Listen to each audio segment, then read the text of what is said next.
बहुत समय पहले की बात है। उत्तराखंड की हरी भरी वादियों में बसे एक छोटे से गांव गंगौली में लोग शांति और सादगी से जीवन बिताते थे। इसी गांव में एक सुंदर, समझदार और बहादुर लड़की रहती थी, संध्या। संध्या की बड़ी बड़ी आंखें, लंबी चोटी और चेहरे पर हमेशा मुस्कान रहती थी। गांव के हर व्यक्ति को वह बहुत प्यारी थी। संध्या की शादी पास के गांव कांदली में तय हुई थी। दूल्हा था अभिषेक, जो पढ़ा लिखा और ईमानदार युवक था। दोनों परिवार शादी को लेकर बहुत उत्साहित थे।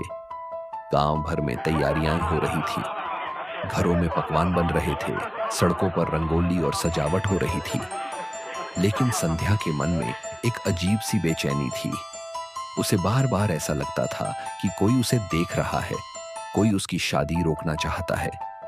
रात को जब वह अपने कमरे की खिड़की से बाहर झांकती तो उसे अक्सर परछाइयां दिखाई देती।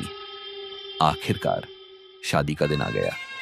ढोल नगाड़ों की आवाज से पूरा गांव गूंज उठा। दूल्हा बारात लेकर पहुंचा।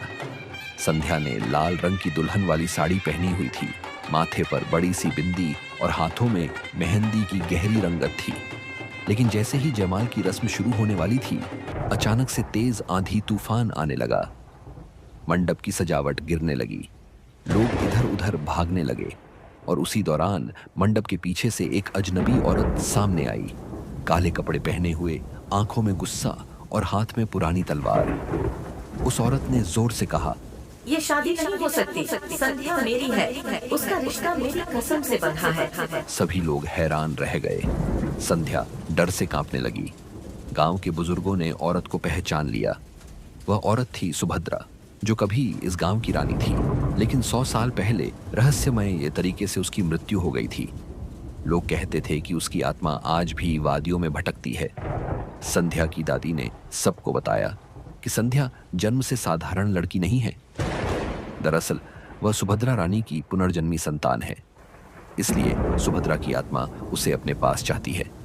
गांव में दहशत फैल गई। शादी टूटने के कगार पर थी, लेकिन तभी दूल्हे अभिषेक ने हिम्मत दिखाई। उसने कहा, संध्या अब मेरी है। अगर सुभद्रा रानी की आत्मा सच में यहाँ है तो मैं उसकी शांति के लिए यज्ञ करूंगा, लेकिन शादी जरूर होगी। अभिषेक ने पंडित जी की मदद से रात भर मंदिर में यज्ञ किया। संध्या भी उसके साथ बैठी रही। जैसे जैसे मंत्रों की ध्वनि गूंजती गई, वैसे वैसे वह औरत सुभद्रा की आत्मा कमजोर पड़ने लगी। सुबह होते होते वह औरत धुएं में बदलकर गायब हो गई और मंदिर में शांति छा गई। शादी दोबारा शुरू हुई। इस बार पूरा गांव खुशी से नाच गा रहा था। संध्या और अभिषेक ने 7 फेरे लिए और एक दूसरे को जीवन भर साथ निभाने का वचन दिया।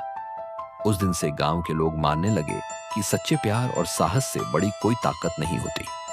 और संध्या की शादी गांव की सबसे यादगार और रोमांचक शादी बन गई। किसी ने सही कहा है, सच्चा प्यार और साहस हर मुश्किल और रहस्य पर जीत पा सकता है।